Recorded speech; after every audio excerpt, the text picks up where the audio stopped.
আসসালামু আলাইকুম। কুকিং চ্যানেলের সাথে থাকার জন্য আপনাদের সবাইকে স্বাগতম। আজকে আপনাদেরকে রান্না করে দেখাবো লইট্টা শুটকি দিয়ে দেশি আলু বেগুন রান্না। এখানে আমি আলু ধুয়ে কেটে নিয়েছি। আলু আমি 2 টুকরা করে নিয়েছি। বেগুন ধুয়ে কেটে নিয়েছি। লইট্টা শুটকি গরম পানি দিয়ে ধুয়ে পরিষ্কার করে নিয়েছি। প্রথমে আমি লইট্টা শুটকি তেলে ভেজে নেব। লইট্টা শুটকিগুলো আমি তেলে ভেজে নিয়েছি। কড়াইতে আমি পরিমাণ মতো তেল দিয়ে দিয়েছি। এখন দিয়ে দেব রসুন কুচি, পেঁয়াজ কুচি। পেঁয়াজ রসুন আমি ভালোভাবে নেড়ে ছেড়ে নিয়েছি। ব্রাউন কালার আসলে দিয়ে দিচ্ছি আদা রসুন বাটা 1 চামচ। আদা রসুন আমি ভালোভাবে কষিয়ে নিচ্ছি। কষিয়ে নেওয়া হয়ে গেছে। এখন আমি দিয়ে দিচ্ছি 1 চামচ হলুদের গুঁড়া, 1 চামচ মরিচের গুঁড়া, 1 চামচ জিরা গুঁড়া, 1 চামচ লবণ।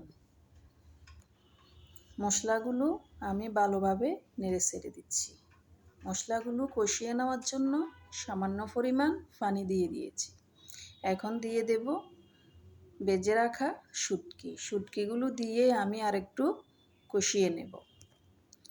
এখন দিয়ে দেব টমেটো। এখানে আমি 2টা ছোট সাইজের টমেটো, 4-5টা কাঁচামরিচ দিয়ে দিয়েছি। এখন দিয়ে দেব কেটে রাখা আলু। আলুগুলো দিয়ে আমি ভালোভাবে নেড়ে ছেড়ে দিচ্ছি।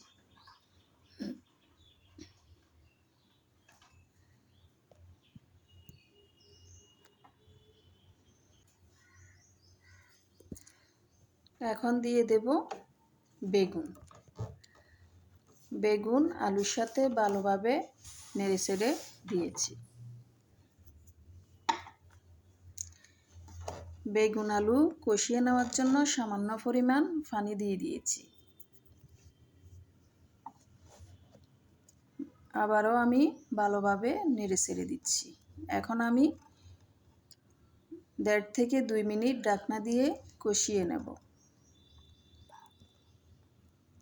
আমার কষিয়ে নেওয়া হয়ে গেছে।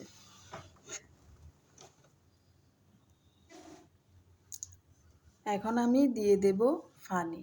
আমি এখানে 2 কাপ পানি দিয়ে দিয়েছি। পানি দিয়ে এখন আমি ভালোভাবে নেড়ে ছেড়ে দিচ্ছি।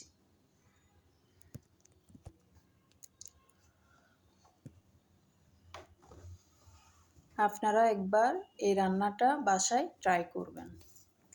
আমি ঢাকনা দিয়ে রান্না করে নেব।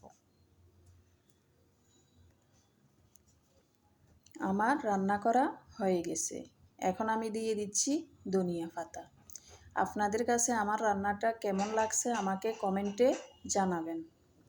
আর আপনারা যারা আমার চ্যানেলটি সাবস্ক্রাইব করেন নাই, আমার চ্যানেলটি সাবস্ক্রাইব করে আমার পাশে থাকবেন।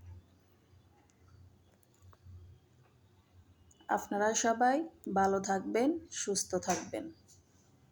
আল্লাহ হাফিজ।